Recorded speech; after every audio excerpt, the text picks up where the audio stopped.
close enough? I think I'm close enough. It is Saturday, January 11th, 2025. It's 1:42 p.m. in the afternoon. Kids are out of the house. It's just me, husband, and dog. Sorry, my head is itchy.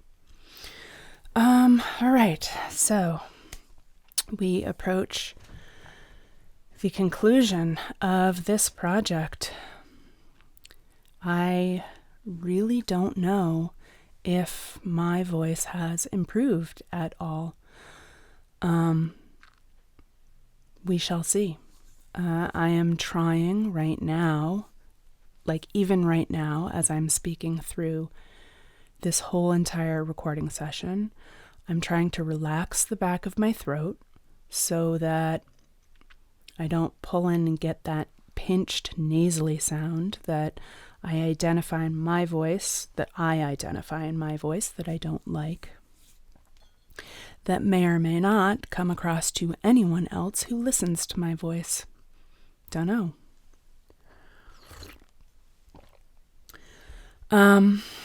So I have done all of my vocal exercises all the way through, leading up to where we're picking up right now with the QEQRs.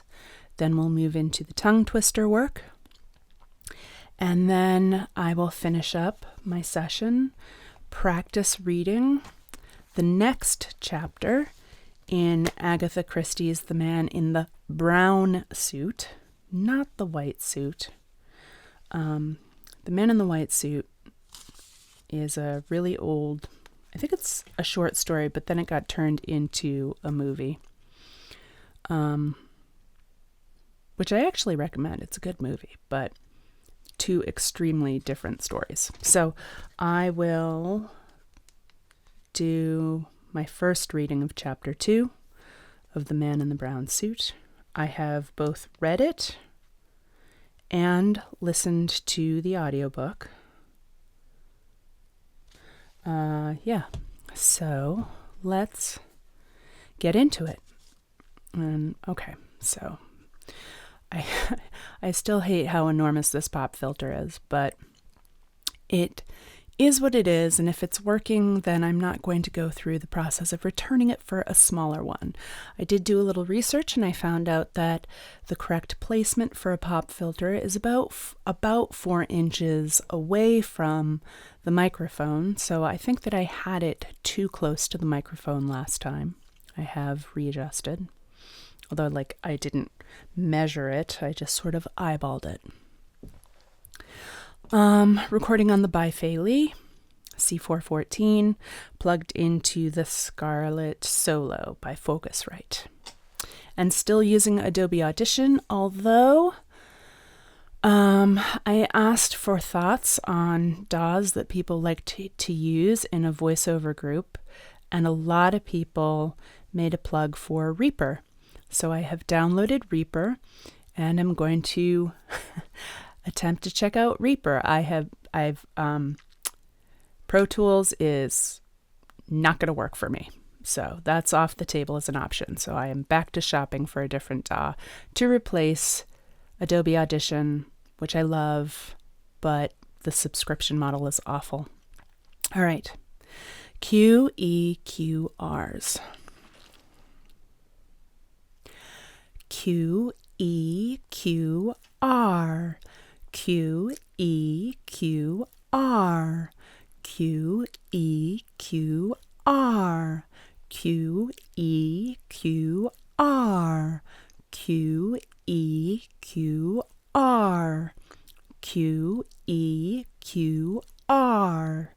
QEQR. QEQR. QEQR. QEQR.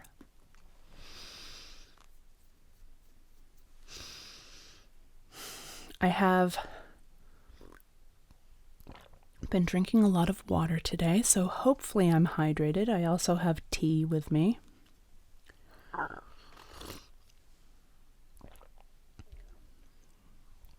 let's move into tongue twisters. The first tongue twister that we're doing is to work on the D sounds. D sounds. First two tongue twisters, actually. Down the deep, damp, dark den. Down the deep, damp, dark, dank den. Down the deep, damp, dark, dank den. Down the deep, dank, dark, dank den. Down the deep, dank, dark, dank den. Down the deep, dank, dark, dank den. Down the deep, dank, dark, dank den. Down the deep, dank, dark, dank den. Down the deep, dank, dark, dank den. Down the deep, dank, dark, dank den. Down the deep, dank, dark, dank den. Down the deep, dank, dark, dank den. Down the deep, dank, dark, dank den. Down the deep, dank, dark, dank den.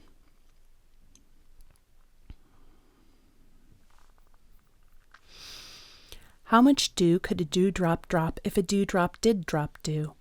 How much dew could a dewdrop drop if a dewdrop did drop dew? How much dew could a dewdrop drop if a dewdrop did drop dew? The only problem with drinking tea and water during these sessions is that I get those little esophageal grips that create pressure in my chest. I want to come up, but they struggle to get up and out. All right, sorry for the interruption. How much dew could a dewdrop drop if a dewdrop did drop dew? How much dew could a dewdrop drop if a dewdrop did drop dew? How much dew could a dewdrop drop if a dewdrop did drop dew? How much dew could a dewdrop drop if a dewdrop did drop dew? How much dew could a dewdrop drop if a dewdrop did drop dew? I actually just found and watched a new video today and added it to my vocal exercises playlist that introduced me to a few new tongue twisters that are very, very short. And as I move forward in my practice, I'll probably give them a try. Okay, but not during this project. We're finishing up the week 4 with these tongue twisters that we've been working on. To work on my F sounds. 4 furious friends fought for the phone. 4 furious friends fought for the phone. 4 furious friends fought for the phone. 4 furious friends fought for the phone. 4 furious friends fought for the phone. 4 furious friends fought for the phone. 4 furious friends fought for the phone. 4 furious friends fought for the phone. 4 furious friends fought for the phone. 4 furious friends fought for the phone. 4 furious friends fought for the phone. 4 furious friends fought for the phone. 4 furious friends fought for the phone. 4 furious friends fought for the phone. To work on my J sounds. And again, I use this one also to work on my breath control. So how many can we get on a single breath? I don't know. Let's count it out. James just jostled Jean gently. James just jostled Jean gently. James just jostled Jean gently. James just jostled Jean gently. James just jostled Jean gently. James just jostled Jean gently. James just jostled Jean gently. James just jostled Jean gently. James just jostled Jean gently. James just jostled Jean gently. 10.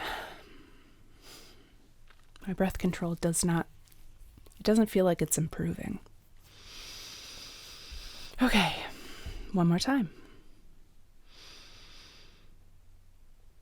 James just jostled Jean gently. James just jostled Jean gently. James just jostled Jean gently. James just jostled Jean gently. James just jostled Jean gently. James just jostled Jean gently. James just jostled Jean gently. James just jostled Jean gently. James just jostled Jean gently. James just jostled Jean gently.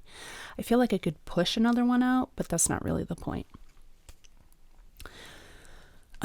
To work on my S sounds.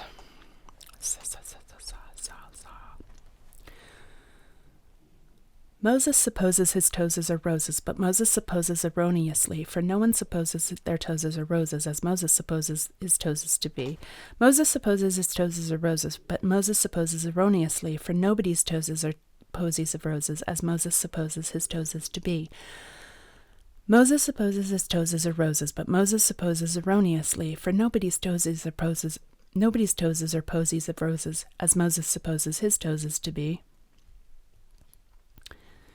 Moses supposes Moses supposes his toes are roses, but Moses supposes erroneously, for nobody's toes are posies of roses as Moses supposes his toes to be. All right, to work on my R sounds. If you must cross a coarse-cross cow across a crowded cow crossing, cross the coarse cow across the crowded cow crossing carefully. Let's try and do that again with a better supported breath.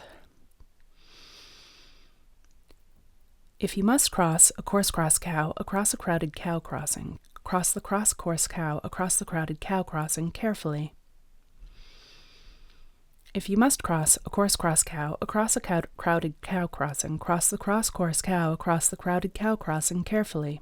Again, I'm working on trying to feel the back of my throat and feel if it's tightening up and constricting or if it's staying open and relaxed. If you must cross a coarse-cross cow across a crowded cow crossing, cross the coarse cow across the crowded cow crossing carefully. If you must cross a coarse cow across a crowded cow crossing, cross the coarse cow across the crowded cow crossing carefully.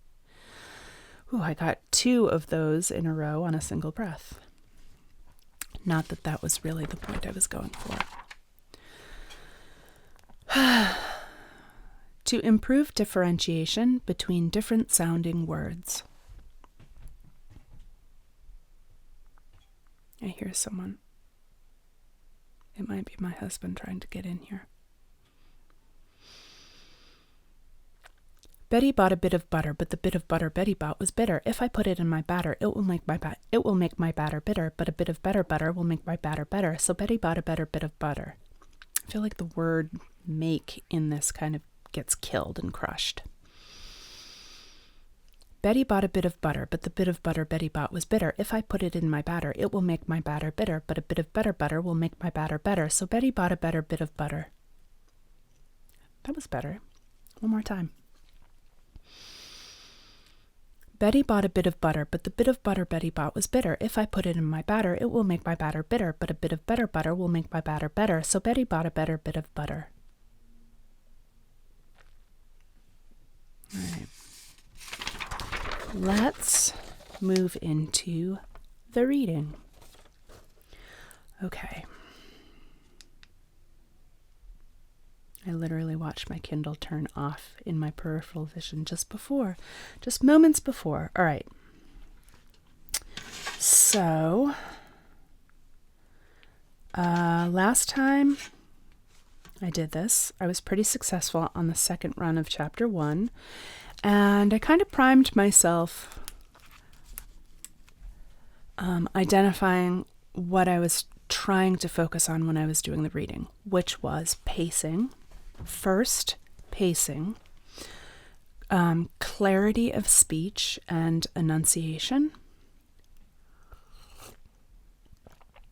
and then imbuing it with emotion, without being too over the top. I still don't really know where the line is for that with regards to audiobooks. But pacing first, clarity of speech, and then emotion.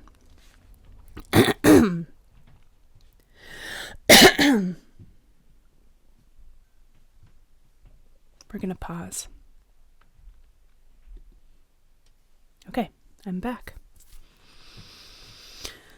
All right, reading. Pacing, clarity, emotion. Pacing, clarity, emotion.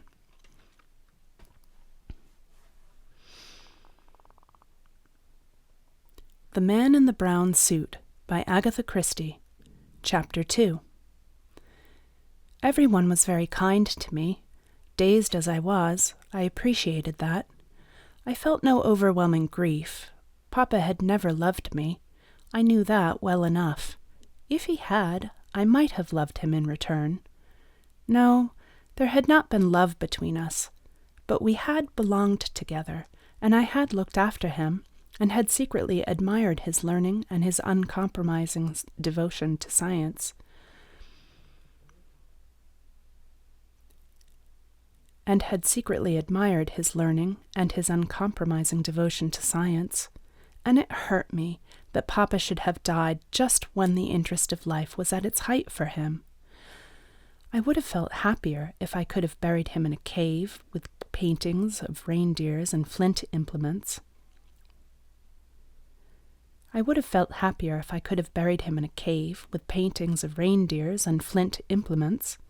But the force of public opinion constrained a neat tomb with marble slab in our hideous local churchyard. The vicar's consolations, though well-meant, did not console me in the least. It took some time to dawn upon me that the thing I had always longed for, freedom, was at last mine. I was an orphan, and practically penniless, but free. At the same time, I realized the extraordinary kindness of all these good people. The vicar did his best to persuade me that his wife was in urgent need of a companion's help. Our tiny local library suddenly made up its mind to have an assistant librarian. Finally, the doctor called upon me, and after making various ridiculous excuses for failing to send a proper bill, he hemmed and hawed a good deal and suddenly suggested I should marry him. I was very much astonished. The doctor was nearer 40 than 30, and a round, tubby little man. He was not at all like the hero of The Perils of Pamela, and even less like the stern and silent Rhodesian. I reflected for a minute, and then asked why he wanted to marry me.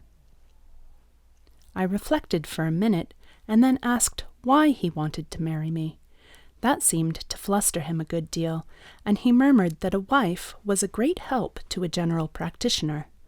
The position seemed even more unromantic than before, and yet something in me urged towards acceptance. Safety, that was what I was being offered. Safety, and a comfortable home. Thinking it over now, I believe I did the little man an injustice. He was honestly in love with me, but a mistaken delicacy prevented him from pressing his suit on those lines. Anyway, my love of romance rebelled. "It's extremely kind of you," I said, "but it's impossible. I could never marry a man unless I loved him madly." "You don't think?" "No, I don't," I said firmly. He sighed. "But my dear child, what do you propose to do?" "Have adventures and see the world," I replied without the least hesitation. "Miss Anne, you are still very much a child. You don't understand the practical difficulties?" "Yes, I do, Doctor. I'm not a sentimental schoolgirl. I'm a hard-headed mercenary shrew. You'd know that if you married me." "I wish you would reconsider." "I can't." He sighed again.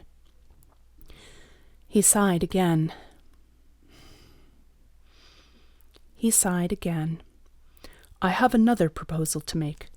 An aunt of mine who lives in Wales is in want of a young lady to help her. How would that suit you?" "No, Doctor. I'm going to London. If things happen anywhere, they happen in London. I shall keep my eyes open, and, you'll see, something will turn up. You'll hear of me next in China or Timbuktu." My next visitor was Mr. Fleming, Papa's London solicitor. He came down specially from town to see me. An ardent anthropologist himself, he was a great admirer of Papa's work. He was a tall, spare man, with a thin face and grey hair. He rose to meet me as I entered the room, and taking both my hands in his, patted them affectionately. "My poor child," he said. "My poor, poor child." Without conscious hypocrisy, I found myself assuming the demeanor of a bereaved orphan. He hypnotized me into it. He was benignant, kind, and fatherly, and without the least doubt he regarded me as a perfect fool of a girl left adrift to face an unkind world. From the first I felt that it was quite useless to try to convince him of the contrary. As things turned out, perhaps it was just as well I didn't. My dear child, do you think you can listen to me whilst I try to make a few things clear to you?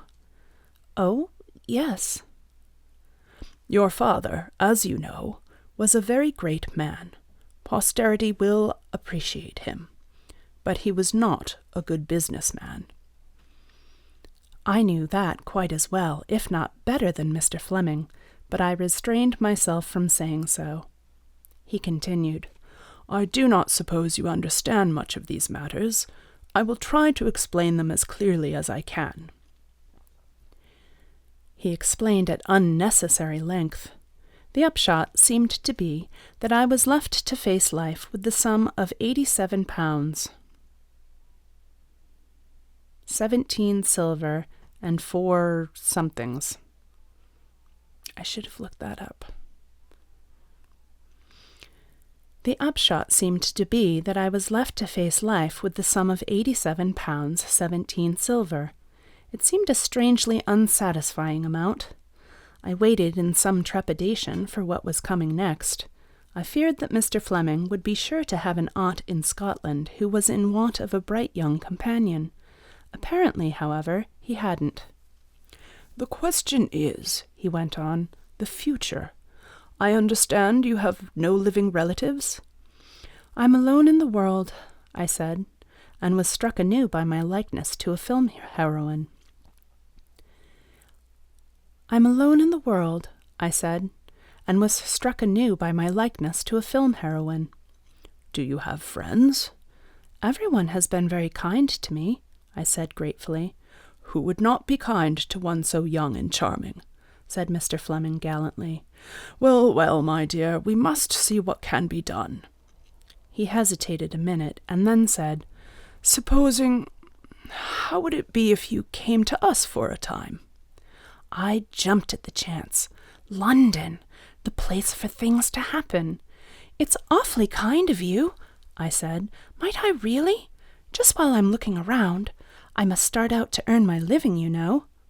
Yes, my dear child, I quite understand. We will look round for something suitable. I felt instinctively that Mr. Fleming's idea of something suitable and mine were likely to be widely divergent, but it was certainly not the moment to air my views. That is settled, then. Why not return with me today? Oh, thank you, but will Mrs. Fleming— My wife will be delighted to welcome you. I wonder if husbands know as much about their wives as they think they do. If I had a husband, I would hate him for bringing home orphans without consulting me first. We will send her a wire from the station, continued the lawyer. My few personal belongings were soon packed. I contemplated my hat sadly before putting it on. It had originally been what I called a Mary hat, meaning by that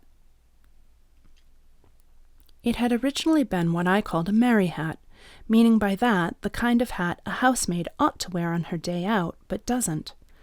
A limp thing of black straw with a suitably depressed brim. With the inspiration of genius, I had kicked it once, punched it twice, dented in the crown, and affixed to it a thing like a cubist's dream of a jazz carrot. The result had been distinctly chic. The carrot I had already removed, of course, and now I proceeded to undo the rest of my handiwork. The Mary hat resumed its former status with an additional battered appearance which made it even more depressing than formerly. I might as well look as much like the popular conception of an orphan as possible. I was just a shade nervous of Mrs. Fleming's reception, but hoped my appearance might have a sufficiently disarming effect. Mr. Fleming was nervous too. I realized that as we went up the stairs of the tall house in a quiet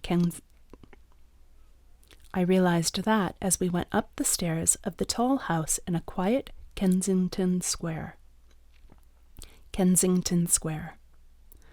Mrs. Fleming greeted me pleasantly enough. She was a stout, placid woman of the good wife and mother type. She took me up to a She took me up to a spotless chintz-hung bedroom, hoped I had everything I wanted, informed me that tea would be ready in about a quarter of an hour, and left me to my own devices. I heard her voice slightly raised as she entered the drawing-room below on the first floor.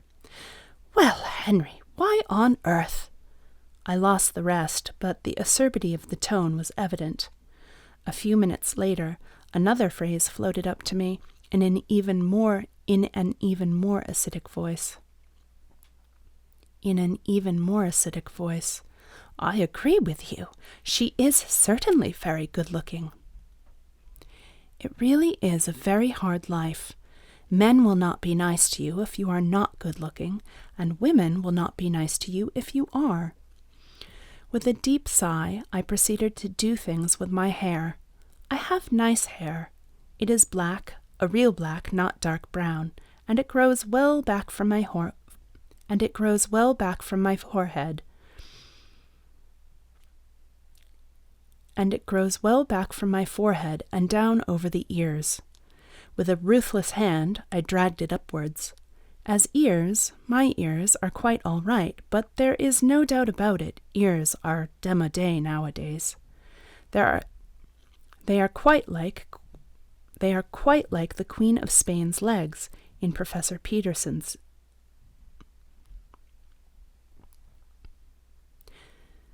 With a ruthless hand, I dragged it upwards.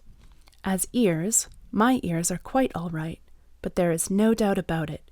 Ears are démodé nowadays.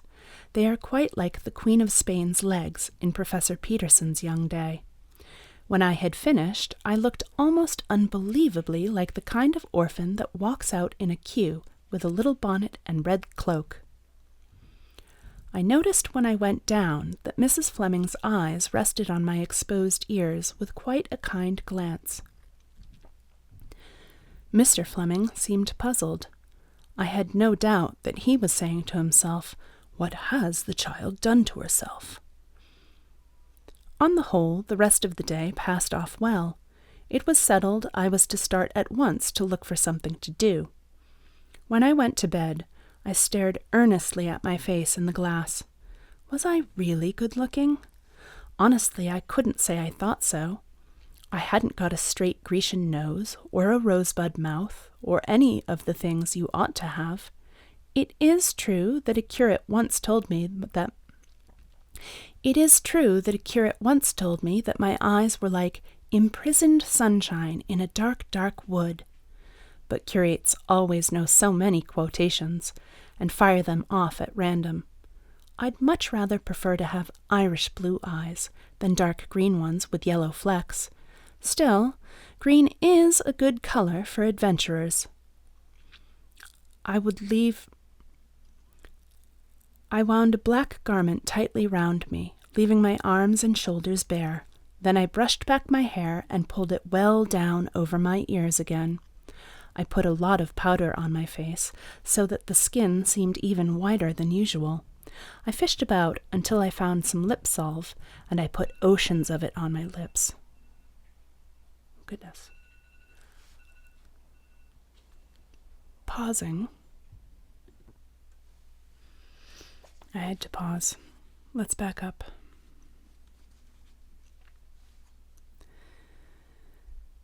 I wound a black garment tightly around me, leaving my arms and shoulders bare. Then I brushed my hair back and pulled it well down over my ears again. I put a lot of powder on my face, so that the skin seemed even whiter than usual. I fished about until I found some lip salve, and I put oceans of it on my lips. Then I did under my eyes with burnt cork. Finally, I draped a red ribbon over my bare shoulders, stuck a scarlet feather in my hair, and placed a cigarette in one corner of my mouth. The whole effect pleased me very much. "Anna the Adventuress," I said aloud, nodding at my reflection. "Anna the Adventuress, Episode 1, The House in Kensington." Girls are foolish things.